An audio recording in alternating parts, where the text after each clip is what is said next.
جب ان سب صحابہ نے آپ کے روکنے کی کوششیں کی تو آپ نہ مانے۔ پھر جس رات صبح کو آپ نے یہاں مکہ مکرمہ سے کوچ کرنا تھا، اس رات کو آپ خانہ کعبہ کے غلاف کو پکڑ کر تمام رات روتے رہے، اور جو اس وقت حاجی عمرہ پر جو حج کے لیے آئے ہوئے تھے وہ لوگ بھی بہت پریشان ہوئے کہ یہ کیا ہو رہا ہے کہ آپ صلی اللہ علیہ وسلم کے لختے جگر، آپ کے فرزند اتنا رو رہے ہیں لیکن رکتے بھی نہیں ہیں۔ آخر پھر آپ ساری رات دعائیں کرتے رہے، اور آپ کے قبیلے والے اور آپ کے کنبے والے بھی پریشان تھے۔ 5 ماہ ہو چکے تھے ادھر آئے ہوئے، تو آپ پھر آخر 3 ماہ ذی الحجہ 60 ہجری بروز دوشنبہ سیدنا حسین رضی اللہ تعالیٰ عنہ مکہ سے اہل خاندان روانہ ہوئے۔ صرف اپنے خاندان کے لوگوں کو ساتھ لے کر اس سے روانہ ہوئے۔ اسی تاریخ یعنی بروز دوشنبہ بتاریخ 3 ذی الحجہ کوفہ میں مسلم بن عقیل قتل کیے گئے۔ 3 ذی الحجہ کو مسلم بن عقیل شہید ہو گئے۔ مسلم بن عقیل رضی اللہ تعالیٰ عنہ وہاں شہید ہو گئے، تو وہاں ایک روایت میں آتا ہے کہ بڑی عید والے دن انہوں نے حضرت امام مسلم کو شہید کر دیا تھا۔ تو اس میں یہ روایت آئی ہے کہ 3 ذی الحجہ کو شہید ہوئے تھے۔ واللہ اعلم۔ سیدنا حسین رضی اللہ تعالیٰ عنہ جب مکہ سے روانہ ہونے لگے تو عمر بن سعد بن عاص رضی اللہ تعالیٰ عنہ اور بعض دوسرے اہل مکہ نے آ کر ان کو روکنا چاہا۔ پھر لوگ آگے روکنے کے لیے اور کہا کہ اگر آپ ایسے نہیں مانتے تو ہم آپ کو زبردستی روکیں گے اور آپ کا مقابلہ کریں گے۔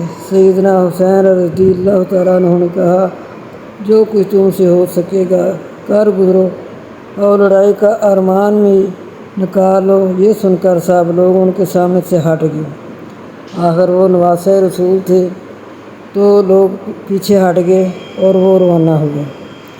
رخصت کرتے وقت عبداللہ بن عباس رضی اللہ تعالیٰ عنہ نے کہا کہ میں اس وقت تمہارے اونٹ کے آگے لیٹ جاتا کہ وہ مجھے کو بغیر کچلے ہوئے آگے نہ بڑھ سکیں گے، لیکن میں جانتا ہوں کہ تم پھر بھی نہ رکو گے اور عظیم کوفہ سے بعد نہ آؤ گے۔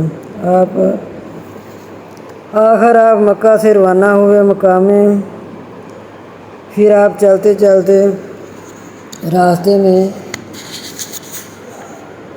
میں کچھ دور سے کچھ لوگ کچھ دور آگے بڑھے تھے کہ عبداللہ بن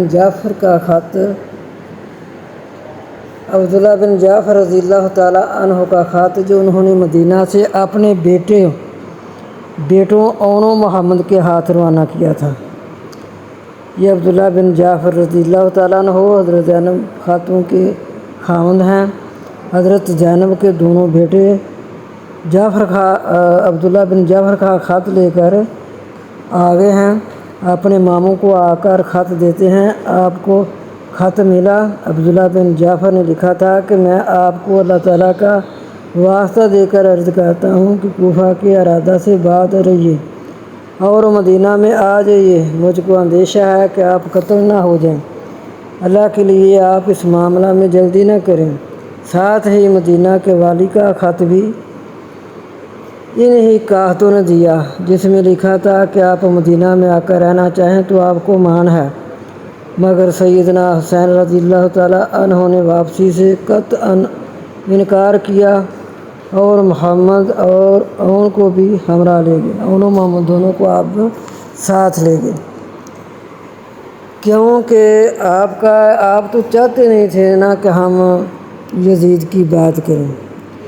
آپ اسی لیے جس دن مدینہ منورہ چھوڑا پہلے آپ روضہ طہر پر گئے ہیں، پھر اپنی ماں کی قبر پر گئے ہیں، تو وہ ان کو پتہ تھا انہوں نے کس طرح ادھر سے تیاری کی، کس طرح ان کو یزید کی بیعت ناگوار گزری۔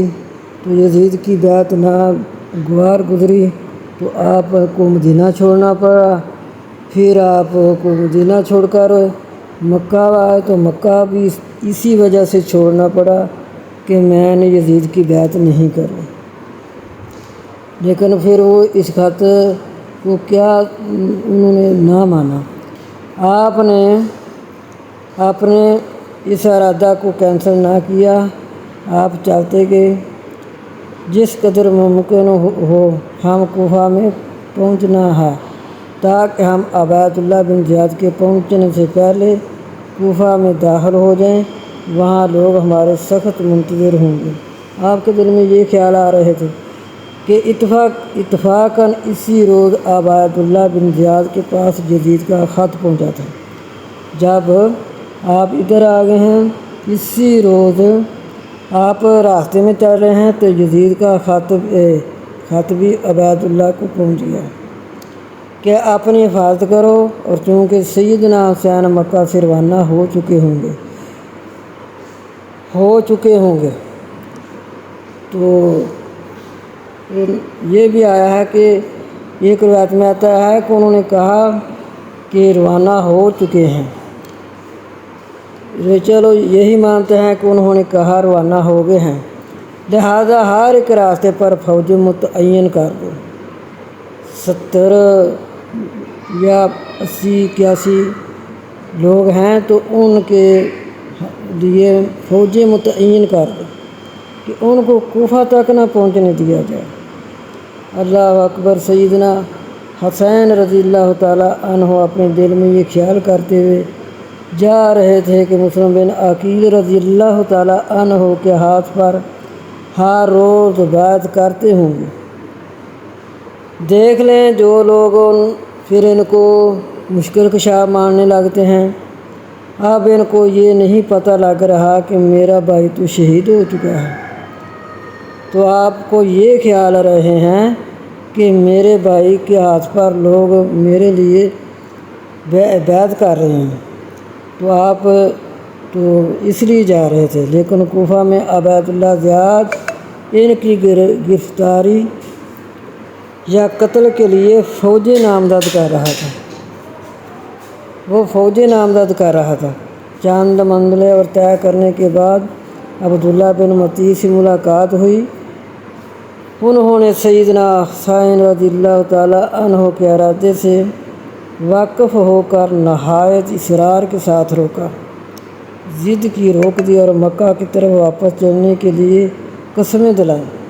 پھر ان کو سمجھایا کہ آپ عراقیوں کے قریب میں نہ آئیں، لیکن اللہ تعالیٰ کا حکم ہی ایسے تھا، اگر آپ بنو امیہ سے خلافت چھیننے کی کوشش کریں گے تو وہ آپ کو ضرور قتل کر دیں گے، اور ہر ایک ہاشمی، ہر ایک عرب اور ہر ایک مسلمان کے لیے قتل پر دلیر ہو جائیں گے۔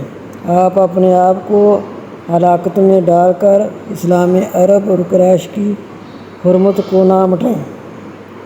اللہ اکبر۔ جن کا دین تھا انہی کو یہ پیغام مل رہا ہے کہ آپ اسلام عرب اور قریش کی حرمت کو نہ مٹائیں۔ تو حضرت امام حسین رضی اللہ تعالیٰ عنہ کو کتنا دکھ ہوا ہوگا یہ بات سن کر، لیکن کیونکہ یہ نبی صلی اللہ علیہ وسلم کے دونوں پھول ہیں، یہ ان پھولوں میں سے ایک پھول ہے جن کے بارے میں حضرت امام حسن کے بارے میں اللہ کے نبی نے فرمایا کہ یہ میرا پھول جو ہے یہ دو گروہوں کے درمیان صلح کرائے گا، جب کہ بہت فسادات ہوں گے تو یہ دو گروہوں میں صلح کرائیں گے۔ تو حضرت امام حسین پر ان کی بات کا کوئی اثر نہ ہوا اور وہ بدستور کوفہ کی جانب گرم سفر رہے۔ مقام حاجر سے آپ نے قیس بن مسجر کے ہاتھ اہل کوفہ کے پاس ایک خط بھیجا۔ آپ نے قیس بن مسہر کے ہاتھ اہل کوفہ کے پاس ایک خط بھیجا کہ ہم قریب پہنچ گئے ہیں، ہمارے منتظر رہو۔ تو قیس قادسیہ میں پہنچے تھے، یہ جو آپ کے ساتھ تھے، یہ قیس ابھی پہنچے تھے کہ لشکر ابن زیاد کے ہاتھ میں گرفتار ہو گئے۔ ابن زیاد کے روبرو خط پیش کیے گئے۔ اس نے قصر عمارت کی چھت پر چڑھ کر اوپر سے گرا دیا، اللہ اکبر، اور قیس گرتے ہی فوت ہو گئے۔ پھر اگلی منزل سے رضائی بھائی عبداللہ بن یکتر کو اس طرح خط دے کر، آپ کے رضائی بھائی جو تھے ان کے ہاتھ خط دے کر بھیجا، وہ بھی اس طرح گرفتار ہو کر قصر عمارت سے گرا کر قتل کیے گئے۔ یہ قافلہ جب مقام سلبیہ میں پہنچا تو معلوم ہوا کہ مسلم بن عقیل رضی اللہ تعالیٰ عنہ کوفہ میں قتل کر دیے گئے ہیں، اور اب کوئی متنفس کوفہ میں سیدنا حسین رضی اللہ تعالیٰ عنہ کا حمایتی نہیں ہے۔ اب تو ان کا کوئی حمایتی نہیں رہ گیا ہے۔ ادھر 2 شہید ہو گئے ہیں، آپ کے قاصد بھی، اور ادھر سے یہ پیغام ملا کہ آپ کے بھائی جو ہیں وہ شہید ہو چکے ہیں، مقام سلبیہ، یہ ان کو پیغام ملا۔